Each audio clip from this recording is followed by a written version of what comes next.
You're coming with me. I just asked about the price. He doesn't wait for her to finish. His hand goes to her throat. Lateral vascular neck restraint. 8 seconds. Her knees buckle. 20 people watch. Nobody moves. Then a voice cuts through the Christmas music. Federal agent. Hands where I can see them. Another voice. FBI. Step back from her. Now. 3 more. 5 total. Shopping bags drop. Badges appear. The cop freezes.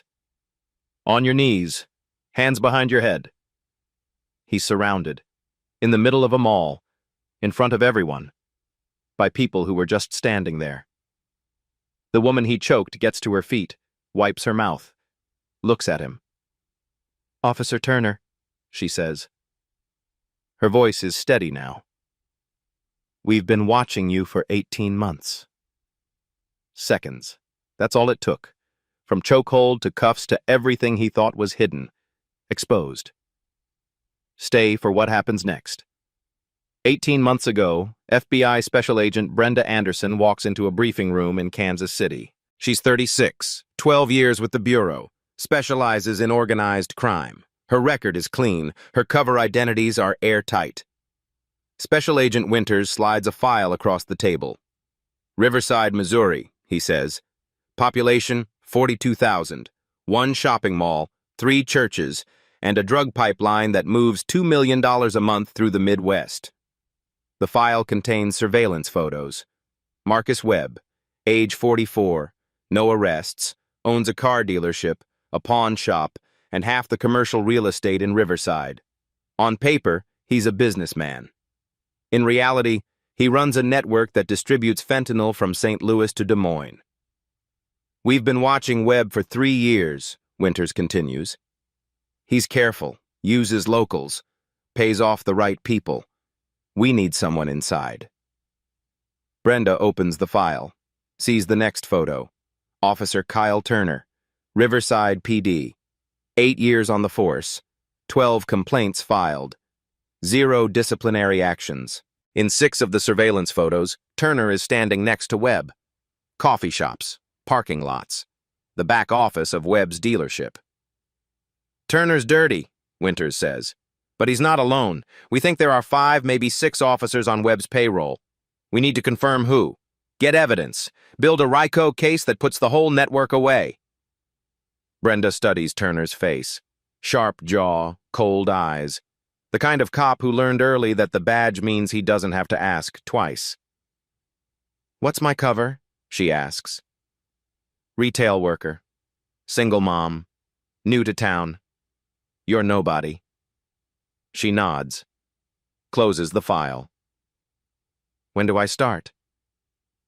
That was 18 months ago. Today is Black Friday, November 29th. Riverside Park Shopping Center is packed.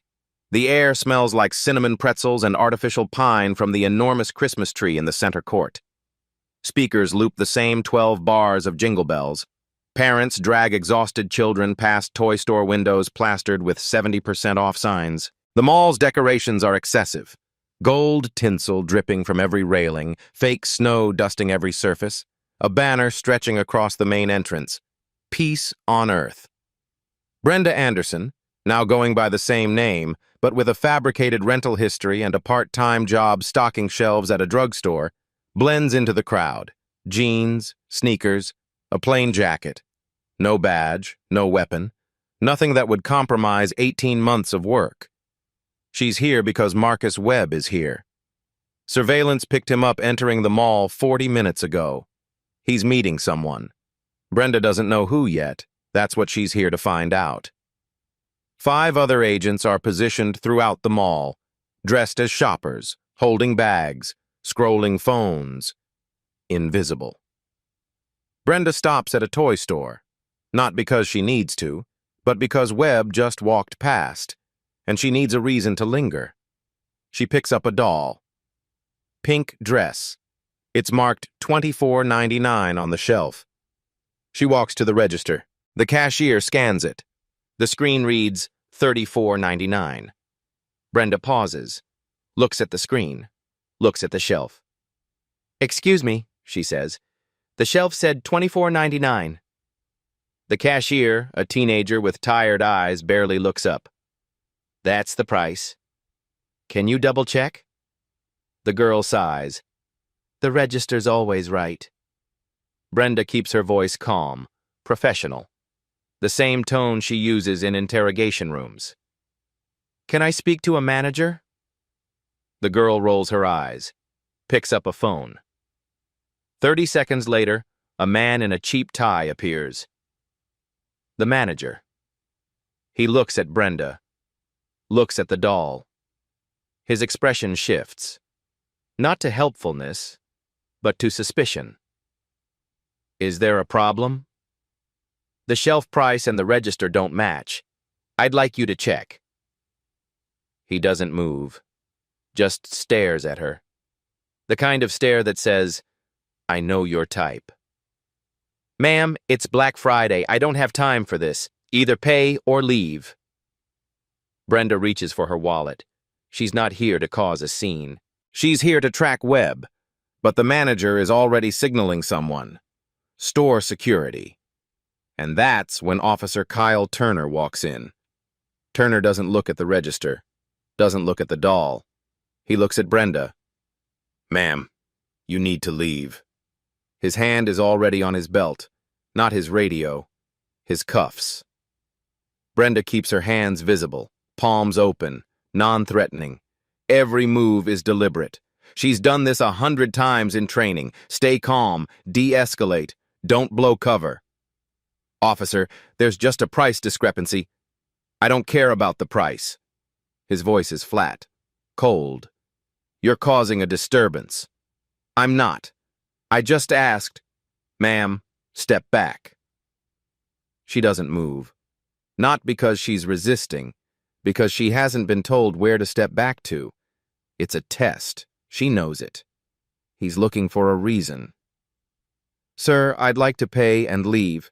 Can someone just check the shelf?" Turner's jaw tightens. He takes a step closer. Brenda can smell his cologne. Too much of it. Trying to cover something else. Sweat. Adrenaline. "I'm not going to ask again." Around them, the crowd slows. 20 people. Maybe more. Holding shopping bags. Watching. Nobody says anything. The only sound is the tinny loop of silver bells from the speakers above. Brenda scans the faces. She knows 5 of them. Agent Hale, pretending to check his phone near the clearance rack. Agent Morris, holding a shopping bag by the entrance. 3 more positioned at different exits. They can't intervene. Not yet. If they do, 18 months is gone. Webb is 30 feet away, standing near the food court, watching. If FBI agents suddenly appear, he'll vanish. The network will scatter. Everything will collapse. Brenda has to let this play out. Turner grabs her arm, not a guiding hand, a grip, hard. His thumb digs into the pressure point above her elbow. "Let's go." She doesn't pull away, doesn't resist, just says quietly, "You're hurting me." Then move. "I'm not resisting. Please." He twists her arm behind her back, fast, practiced. She gasps, not from pain. She's been through worse in defensive tactics training, but because it's sudden, because she needs the crowd to see. And they do. Phones come out, not to help, to record. Turner sees the phones. His face hardens. He spins her around. His forearm goes across her throat. Lateral vascular neck restraint. Exactly the hold Riverside PD banned 2 years ago after a lawsuit. Brenda's vision tunnels. Pressure builds behind her eyes. She can't breathe, can't speak. Her hands go to his arm, instinctively, trying to pull it away. "Stop resisting," Turner says, loud enough for the crowd to hear. She's not resisting. She's suffocating. 8 seconds. That's how long he holds it. Her knees buckle. The fluorescent lights above blur into halos. The mall sounds, the Christmas music, the shuffle of feet, the beeping registers, all fade into a high-pitched ringing. Then he lets go. Brenda drops to her knees, gasping, coughing. Her throat burns. She can feel the bruise forming already. Turner steps back, keys his radio. "Dispatch, incident resolved at Riverside Mall. No arrest necessary. The subject will be escorted out." He doesn't help her up, doesn't check if she's okay, just stands there, hand on his belt, waiting for her to move. Brenda gets to her feet, slowly. Her phone is on the floor. Screen cracked. She picks it up. Her hands are shaking, not from fear, from rage, from 18 months of watching this man do exactly this to other people, and now feeling it herself. But she doesn't say anything, just nods, turns toward the exit. That's when Agent Hale's voice cuts through the crowd. "Federal agent, everyone stay where you are." Turner's head snaps up. Agent Morris steps forward from the entrance, badge raised. "FBI, officer, hands where I can see them." 3 more voices, 5 agents total, surrounding him. Shopping bags on the ground, badges out. The crowd gasps, steps back. Phones still recording. Turner's hand moves toward his gun.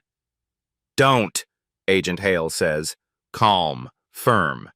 "Hands behind your head, now." Turner looks at Brenda. She's standing now, straight, no longer gasping. Her eyes meet his. "Officer Kyle Turner," she says. Her voice is steady. "I'm Special Agent Brenda Anderson, FBI. You're under arrest." Turner is cuffed, read his rights, walked out of the mall in front of 200 shoppers recording on their phones. Agent Morris radios for backup. Riverside PD sends 3 units, not to assist the FBI, to ask what the hell is going on. Chief Daniel Howard arrives 20 minutes later. He's 52, 26 years with the department. He sees Turner in the back of an FBI vehicle and his face goes white. "Agent Winters," he says. His voice was tight. "What is this?" Winters hands him a document, federal arrest warrant, assault on a federal officer, 18 U.S.C. R-111. "Your officer just choked an undercover FBI agent," Winters says, "in front of witnesses, while she was conducting an active investigation. We'll need his body cam footage, personnel file, and duty logs." Howard stares at the warrant, then at Brenda, sitting in an ambulance getting her throat examined. "She's FBI?" 18 months undercover, Winters says. "Your officer just blew her cover." Howard's jaw works. He looks back at Turner, who's staring straight ahead. Face blank. No panic. "This is a mistake," Howard says. "Turner followed procedure." "She asked about a price," Winters interrupts. "He choked her for 8 seconds. Silence. Howard's face shifts, from shock to calculation. "We'll cooperate fully," he says, then walks away. By 6 p.m., the video is everywhere. 28 seconds uploaded to Twitter. Brenda asking about the price. Turner grabbing her arm. The choke hold. Her knees buckling. Then the reveal. 5 agents. Badges. Turner surrounded. Caption: "Cop chokes black woman over $10. Turns out she's FBI. Watch." 2 million views in 6 hours. By midnight, CNN runs it. MSNBC, local news. The Chiron. Missouri officer arrested after choking undercover FBI agent. Comments explode. Thousands sharing their own stories. Traffic stops, searches, chokeholds. Always the same pattern. Escalation, humiliation, no accountability. Hashtags trend. Riverside PD. Turner must go. Justice for Brenda. But Brenda isn't watching social media. She's watching mall surveillance footage. The moment Webb saw FBI badges, he ran. Disappeared into the Black Friday crowd. By the time agents reached the food court, he was gone. 18 months. Gone. "He'll lawyer up," Agent Morris says. They're in a Kansas City field office conference room. 2 a.m. Coffee cups everywhere. Monitors looping mall footage. "He'll dump phones, wipe computers. By morning, Untouchable. Maybe, Winters says. He's watching Turner's arrest, frame by frame. But Webb isn't our only problem. He rewinds. There, in the background, another Riverside officer, standing near the jewelry store, watching Turner choke Brenda. And he doesn't move, doesn't intervene, just watches. Who is that? Brenda asks. Winters zooms in, checks the badge. Officer Jason Grant, 7 years Riverside PD. He pulls Grant's file. 3 complaints, all dismissed, all involving excessive force, all victims connected to Webb's businesses. He's dirty too, Brenda says. Winters nods. If he's dirty, and Turner's dirty, we need to know who else, Agent Hale finishes. By morning, Riverside PD issues a statement. Riverside Police Department is aware of the incident involving Officer Kyle Turner. Officer Turner has been placed on administrative leave pending internal investigation. We are cooperating fully with federal authorities. No apology, no acknowledgement of wrongdoing, just incident and investigation. The union issues their own statement 2 hours later. Officer Turner responded to a reported disturbance and followed established protocols. The circumstances are complex and require full review.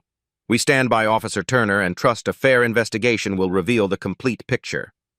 Non-compliant, disturbance, complex circumstances. The language is deliberate, victim blaming without saying it. Social media responds immediately. She asked about a price. He choked her for asking a question.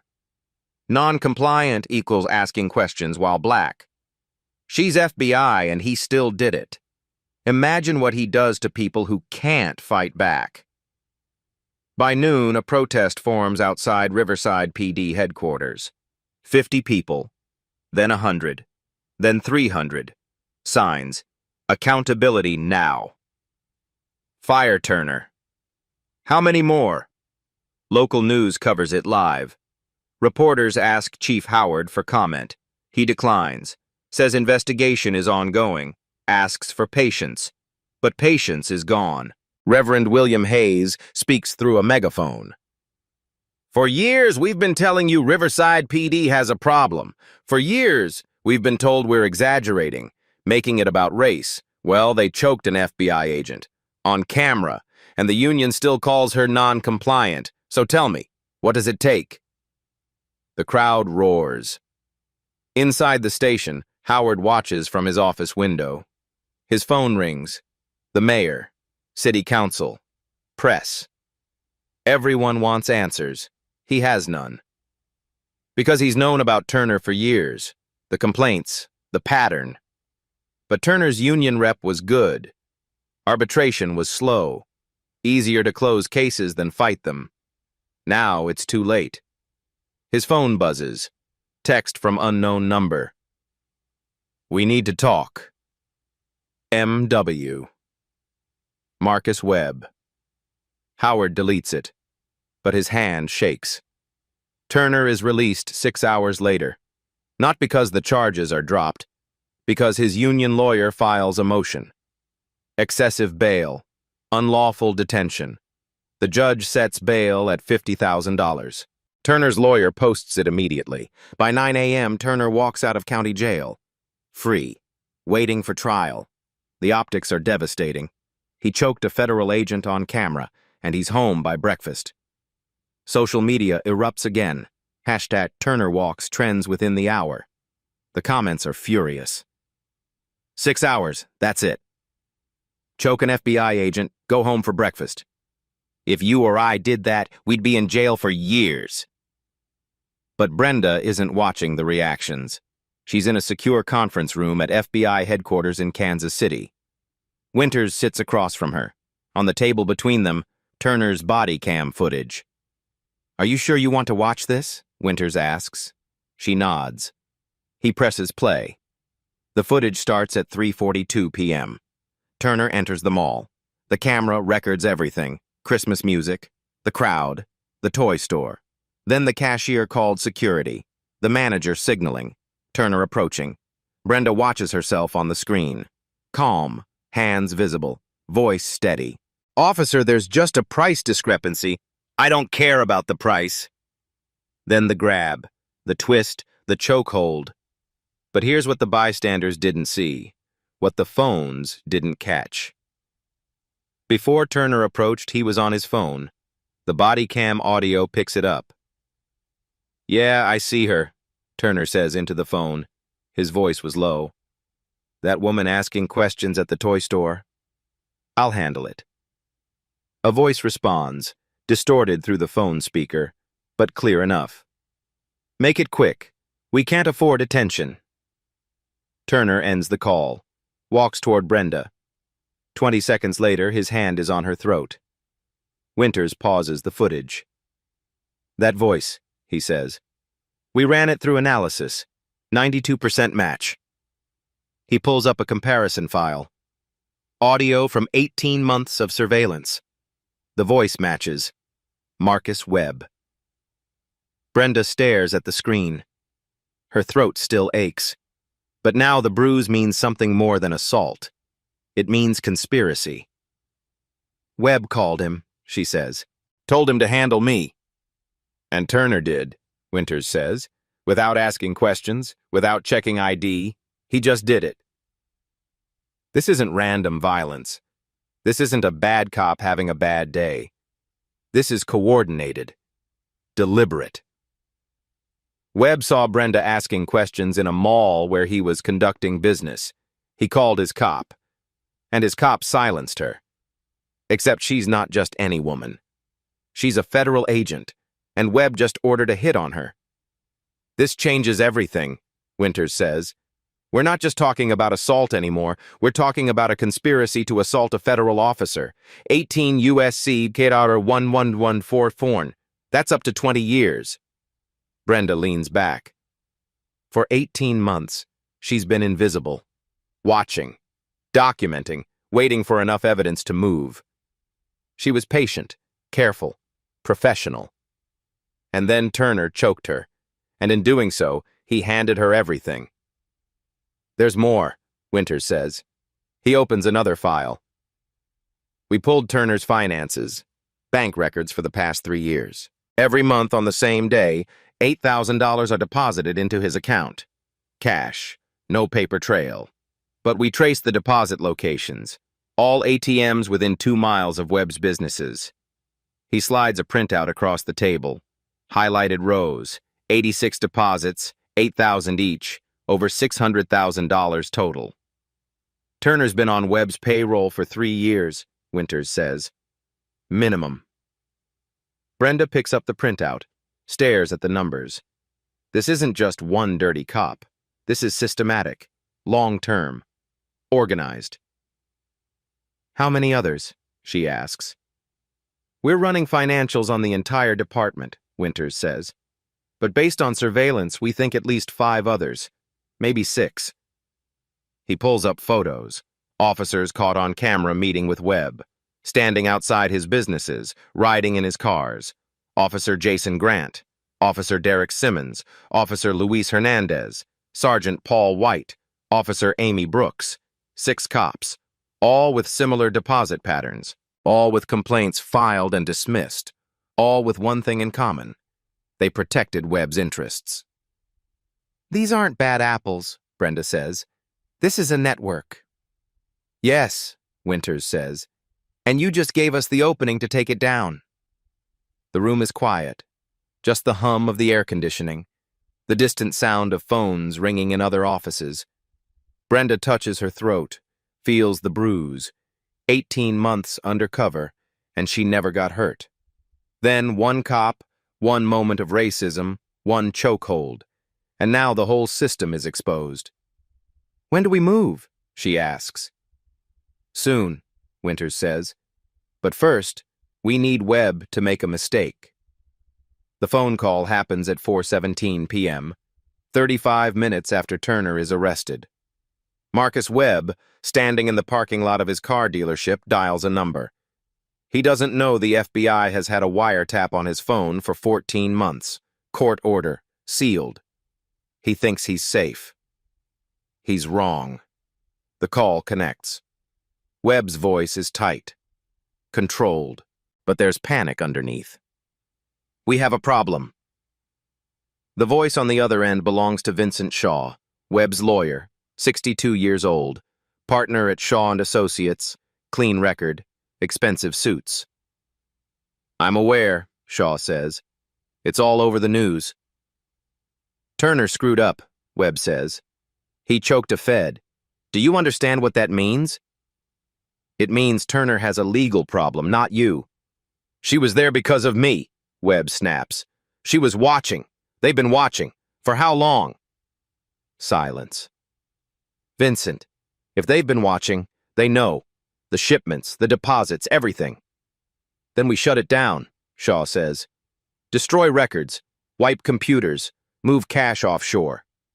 And the others? The cops? Grant? Simmons? What if they flip? Shaw pauses. His voice goes cold. They won't flip if they don't have reason to. Pay their bonuses. Double. Keep them loyal. And Marcus, stop calling me on this phone. The call ends. The FBI transcribes every word. By 6 p.m., agents have enough for a second warrant.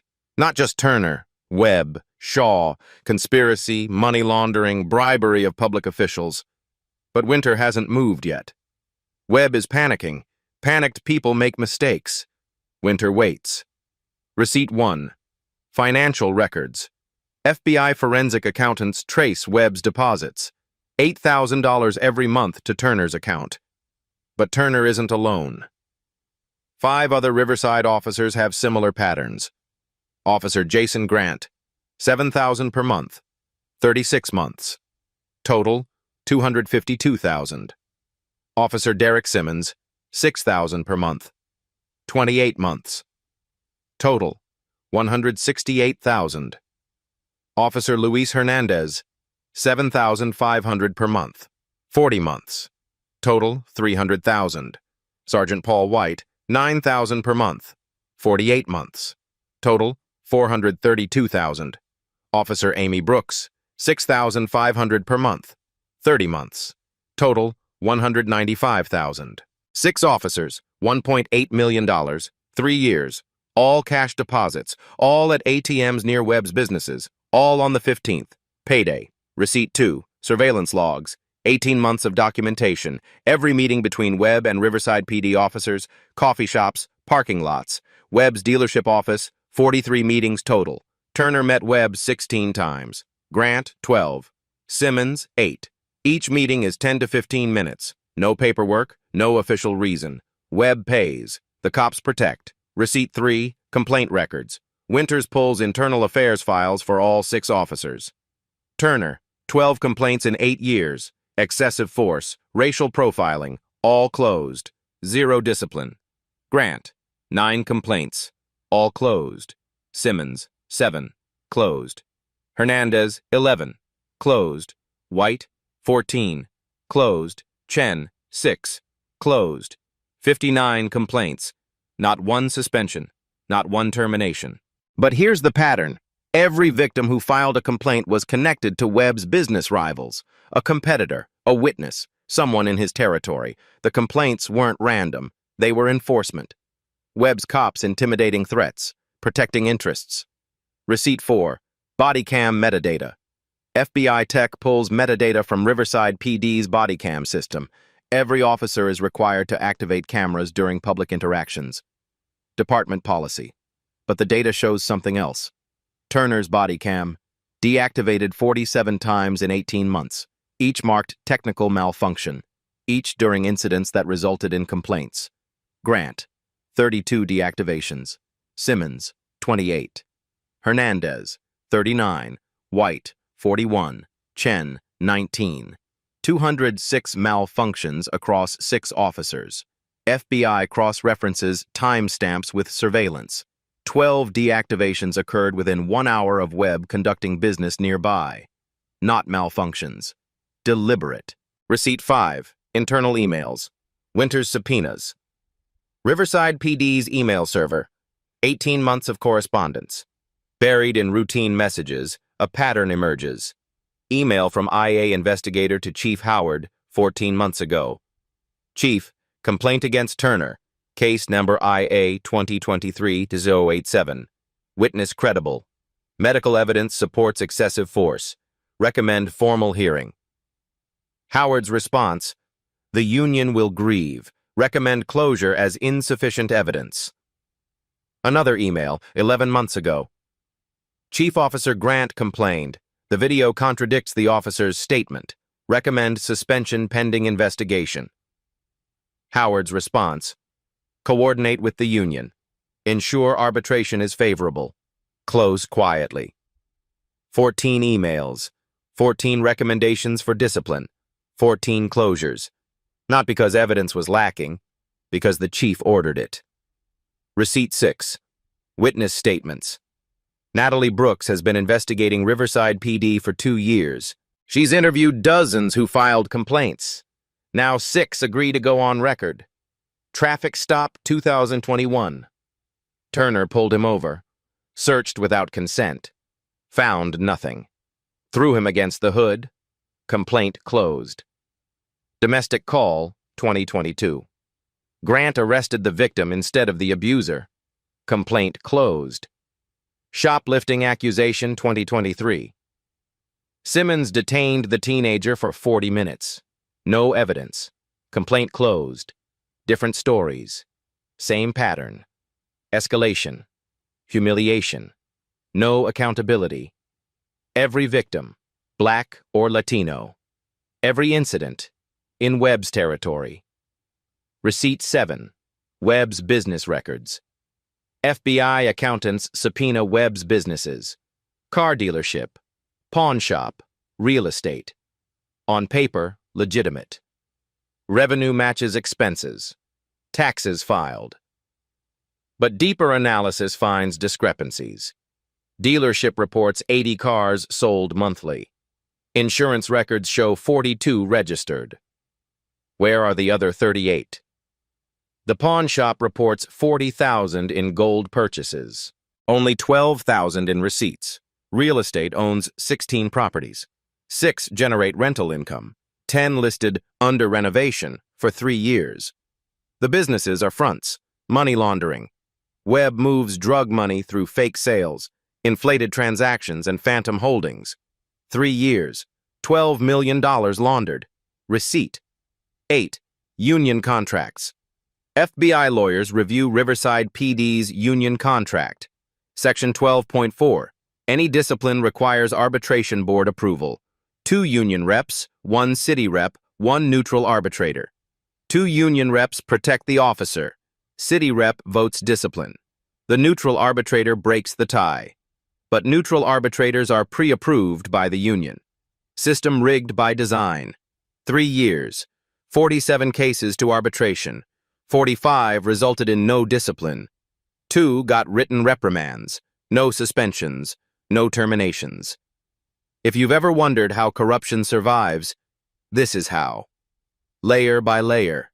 Protection by design. Comment if this feels familiar. By day 7, the FBI has everything. Financial records, surveillance, emails, body cam data, witness testimony, phone calls, 400 pages, 8 binders, enough to indict 7 people. Webb, Turner, 5 cops, Shaw, RICO charges, same statute used for mob families. Winters assembles the case. But before he can move, Webb makes his next mistake. Day 8. Webb wires $500,000 to a Cayman Islands account. The FBI watches in real time. The Financial Intelligence Unit flags it immediately. Suspicious activity. Large sum. Offshore destination. Webb books a flight. One way. Kansas City to Mexico City. Departure. Tomorrow morning. He's running. Winters gets the alert at 11 p.m. He's in his office. 3 cups of cold coffee on his desk. He's panicking, Agent Morris says. Let him run. We will grab him at the airport. No, Winters says. If he runs, the others scatter. We lose the network. So what do? We let him think he's getting away, and we watch who he calls.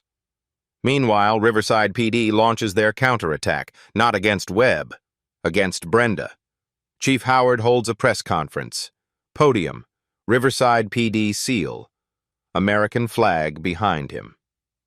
We understand there are questions about Officer Turner, Howard begins. Voice measured, calm. We take all allegations seriously. Officer Turner is on administrative leave. We are cooperating with federal investigators. A reporter raises her hand. Chief, the FBI says he choked an undercover agent. Do you dispute that? Howard pauses. Choose words carefully. Officer Turner responded to a reported disturbance. The situation was complex. Aspects require careful review before conclusions are drawn. Complex how?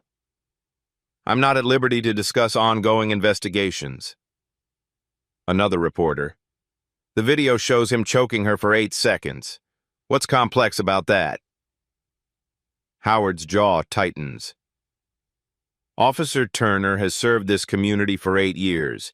He has a commendable record. We ask that people withhold judgment until all facts are reviewed.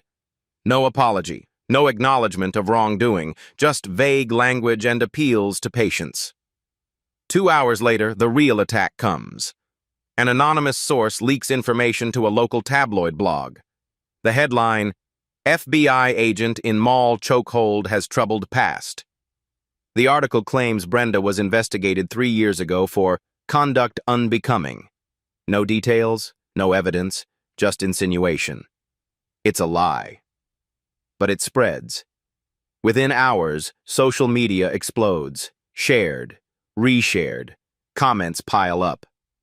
Sounds like she provoked him. FBI covers for their own. Why was she undercover? What was she really doing? Victim blaming, immediate, automatic. Then the union issues their statement. Officer Turner is a dedicated public servant who has risked his life to protect this community. The rush to judgment against him, based on a partial video clip taken out of context, is deeply concerning. The individual involved has refused to cooperate with our internal review, raising questions about her credibility. Officers make split-second decisions in dangerous situations. Officer Turner believed he was responding to a threat. He followed his training. We stand by him.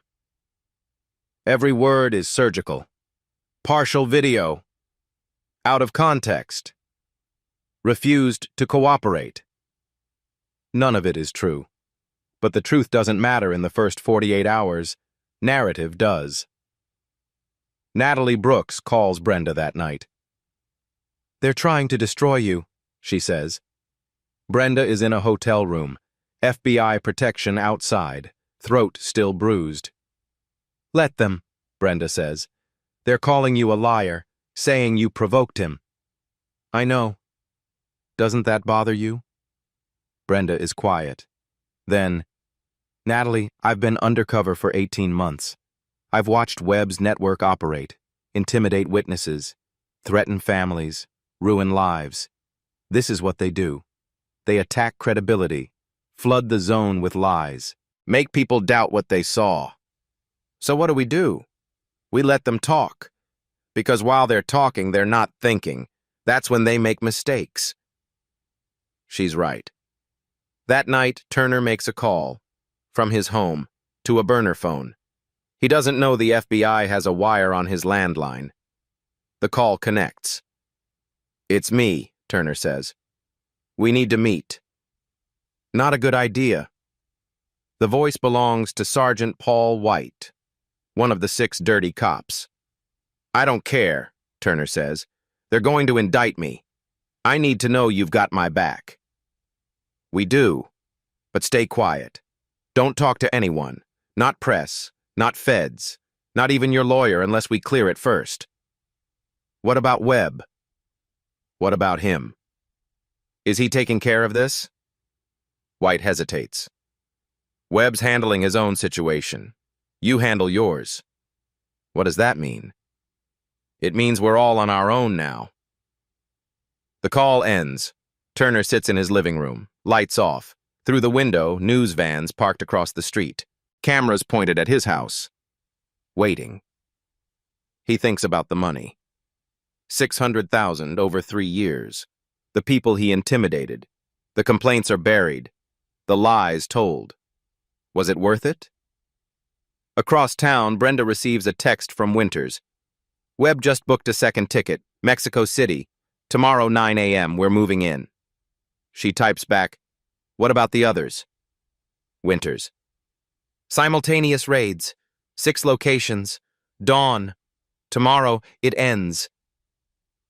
Brenda stares at the message. Her throat aches.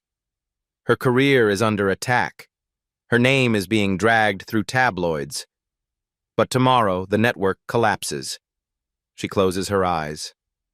Try to sleep. Brenda doesn't sleep. She lies in the hotel bed, stares at the ceiling. The bruise on her throat throbs. Dull, constant, a reminder. Outside, she can hear the hum of traffic, distant sirens, the ordinary sounds of a city that has no idea what's coming tomorrow. Her phone buzzes.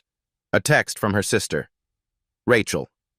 3 time zones away in Seattle. Bren, I saw the news. Are you okay? Call me. Brenda doesn't call. She doesn't know what to say. How do you explain 18 months of your life just evaporated because a cop saw your skin color and made assumptions? Another text. This one from a friend, former academy classmate. Hang in there. The truth will come out. Will it? Brenda wonders. The truth is already out. Video. Witnesses, FBI badges. But half the internet still thinks she's lying, still thinks she provoked it, still thinks there must be more to the story, because people don't want to believe a cop would choke someone over a $10 price difference. They need it to be more complicated. They need her to have done something wrong. She closes her eyes, tries to quiet her mind, but all she can see is Turner's face. The moment he grabbed her, the coldness in his eyes, not anger, not fear, just certainty. The certainty that he could do this, that he'd done it before, that nothing would happen to him. And for 8 seconds, he was right. Her phone buzzes again, this time a news alert. Riverside officer's attorney claims FBI agent refused to identify herself during mall incident. Brenda reads the headline, doesn't open the article. She knows what it says. More lies, more spin. The lawyer claiming she could have avoided the whole thing if she'd just shown her badge. Except she couldn't, because she was undercover, because showing her badge would have blown 18 months of work, because the entire point was that Turner should have asked, should have de-escalated, should have treated her like a human being instead of a threat. But he didn't. She sets the phone down, stares at the ceiling again. Tomorrow, the raids happen. Webb gets arrested. Turner gets indicted. The network collapses. But tonight, Brenda is alone in a hotel room, watching her name get destroyed online, wondering if any of it was worth it. Her throat aches. She thinks about all the people who filed complaints against Turner, against Grant, against the others. All the people who were told their complaints were insufficient evidence. All the people who were made to feel like they were the problem. How many of them are watching the news right now? Watching her get blamed? Watching the system protect itself again? She picks up her phone, opens her messages, scrolls to a number she hasn't called in weeks. Her sister. She hits dial. Rachel answers on the second ring. Bren? Hey. Are you okay? Brenda's throat tightens, not from the bruise, from something else. I don't know, she says. Her voice cracks. Just a little. Enough. What happened? I did my job, Brenda says. I did everything right, and they're still calling me a liar. The people who matter know the truth. Do they? Brenda asks. Because right now it feels like the truth doesn't matter. It feels like no matter what I do, no matter how much evidence we have, they'll find a way to spin it, to make me the villain. Rachel is quiet for a moment. Then she says, Bren, you're not the villain. You're the one who stood up. You're the one who wouldn't let them bury this. I didn't have a choice, Brenda says. He choked me in the middle of a mall. And you could have stayed quiet after. You could have let the Bureau handle it quietly. But you didn't. You went public. You made them face it. Brenda closes her eyes, feels the exhaustion, the weight of 18 months, the anger, the fear. I'm tired, Rach. I know. I'm really tired. I know, but tomorrow you win. Tomorrow, they all go down. Brenda wants to believe that. Wants to believe that tomorrow will feel like justice, that the raids will be satisfying, that watching Webb and Turner get arrested will make the last 8 days worth it. But right now, alone in this room, it doesn't feel like winning. It just feels like surviving. Get some sleep, Rachel says. Call me tomorrow, after. Okay? I love you. I love you too. The call ends. Brenda sets the phone down, stares at the ceiling.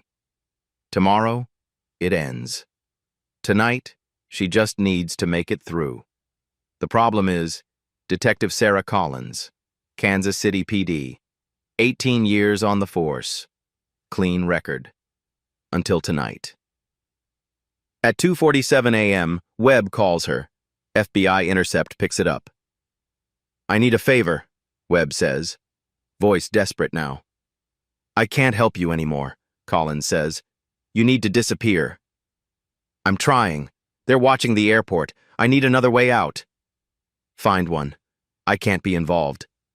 Sarah, I paid you for 6 years. You owe me. Silence. Fine. Cargo route, trucking company. Interstate 70 West.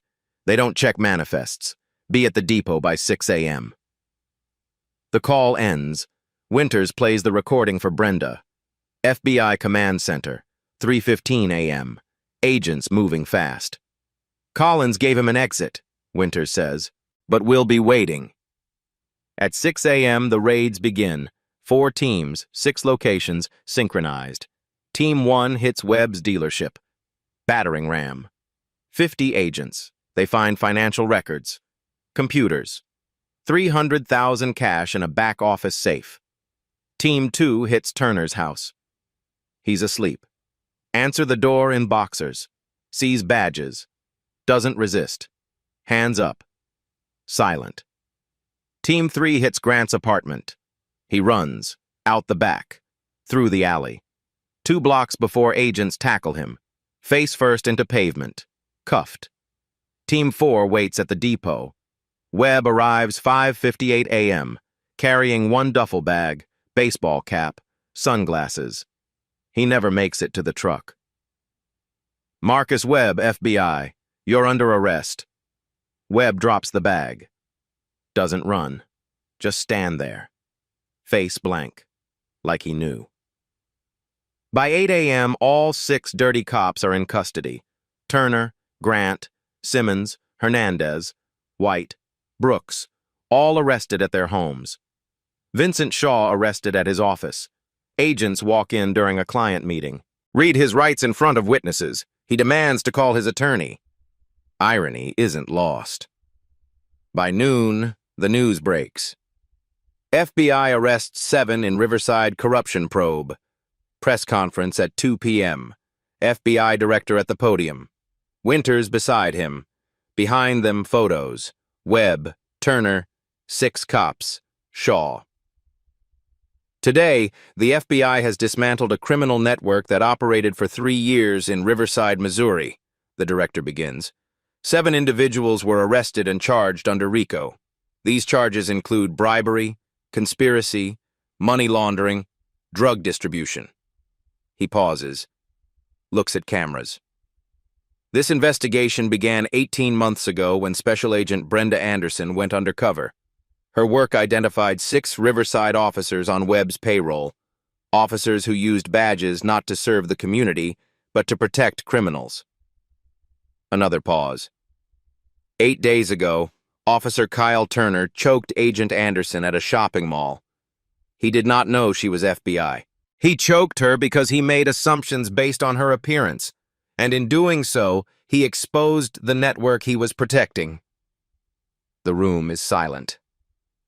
This case is a reminder. No one is above the law. Not criminals, not corrupt officials, not those who swore to protect and serve. Press erupts with questions. Outside Riverside PD headquarters, the protest has grown. 500 people, signs, chants. But the tone has shifted, not anger, relief, vindication. Reverend Hayes speaks through the megaphone. We told you. For years we told you. Today, finally, someone listened. The crowd cheers. Natalie Brooks publishes her full investigation. 6,000 words. Every detail, every receipt, every lie. Headline: How one chokehold brought down an empire. Viral. National outlets pick it up. CNN, Washington Post, New York Times. Brenda watches coverage from the FBI office. Winters sits beside her. You did it, he says. She touches her throat. The bruise is fading now, yellow-green, almost gone. We did it, she says. Day 10. FBI tech specialists finish analyzing Turner's body cam, the one he wore during the chokehold, the one he thought he turned off. He did turn it off, manually. At 3:46 p.m., 1 minute before approaching Brenda. But Turner didn't know this. Riverside PD updated their body cam system 8 months ago. New vendor, new software, federal grant program. The new system has automatic cloud backup. Every time an officer deactivates their camera, the last 60 seconds uploads automatically to a secure server. Safety protocol. In case of accidental deactivations. It was supposed to train all officers. They didn't. Budget cuts.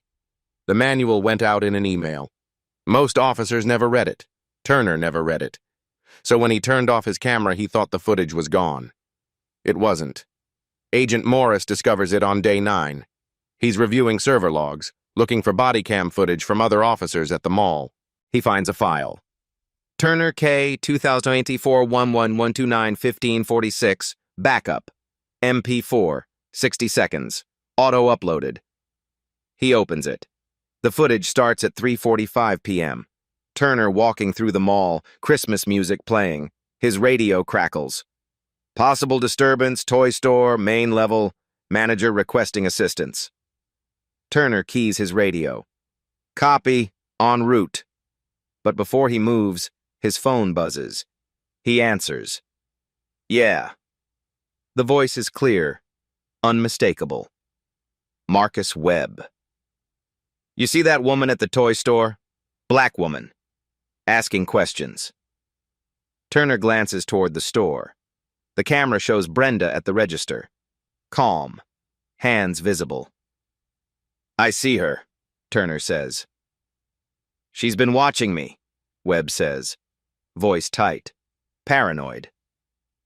I've seen her 3 times this week, different places, always watching. I think she's a cop. You think or you know? I don't know. But I can't take chances. Handle it. Make her go away. Turner pauses. Camera still recording. How do you want me to handle it? Webb's response is cold. I don't care how. Scare her. Rough her up a little. Whatever it takes. We can't afford attention right now. Turner looks at Brenda again, still talking to the cashier, still calm. Copy that, Turner says.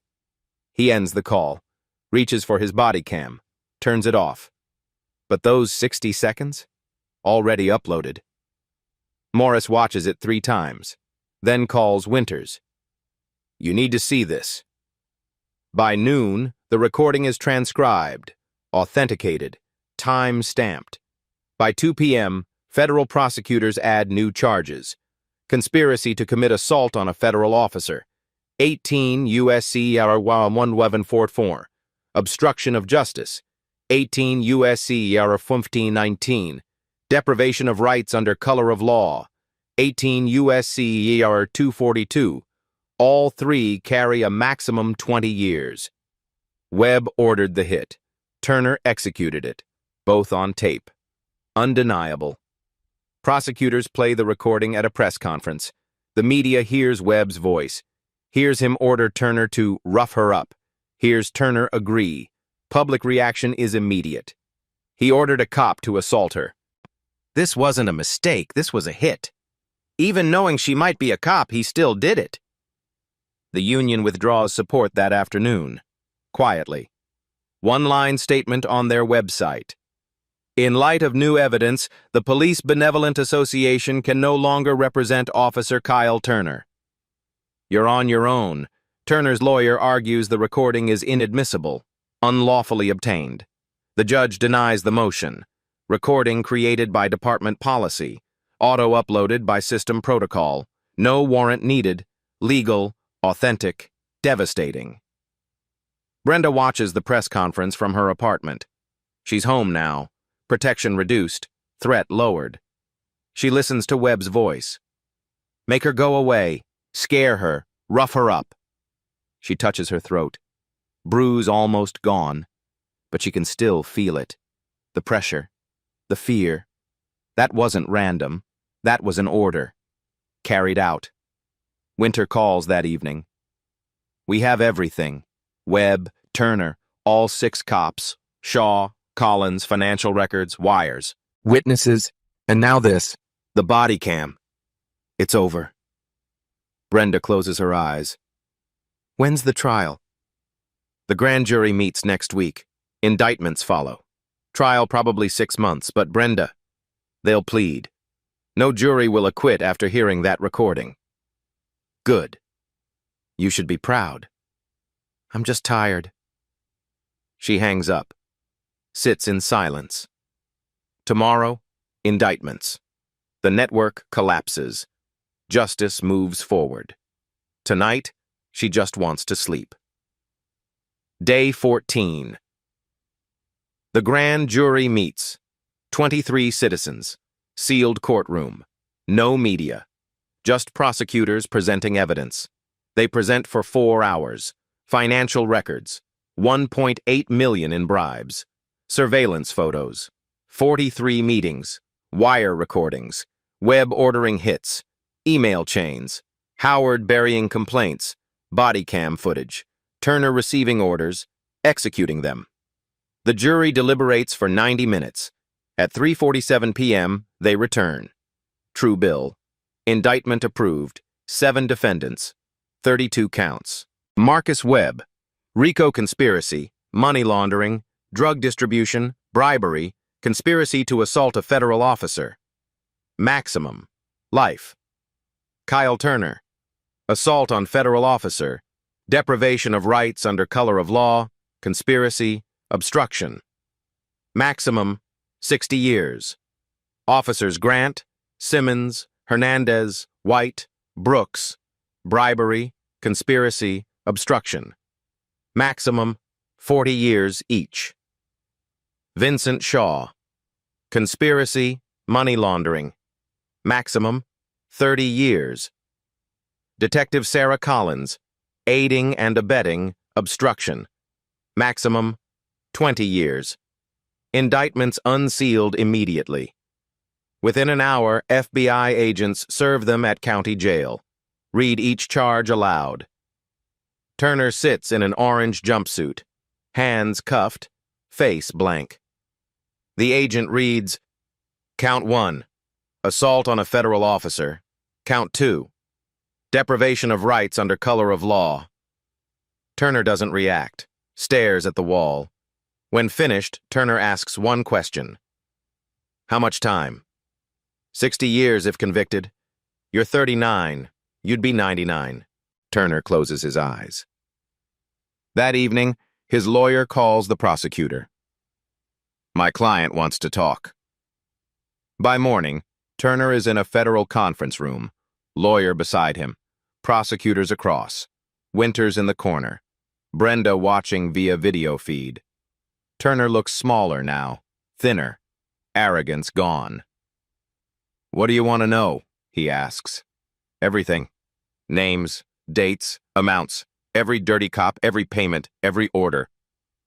Turner talks for 6 hours, names 4 more officers, neighboring departments, all on Webb's payroll, details the system, how Webb recruited, how he paid, how he used cops to move product, intimidate rivals, bury evidence, admits to 11 assaults over 8 years, all Webb's orders, all covered by Howard, provides bank accounts, offshore accounts, shell companies, full financial network.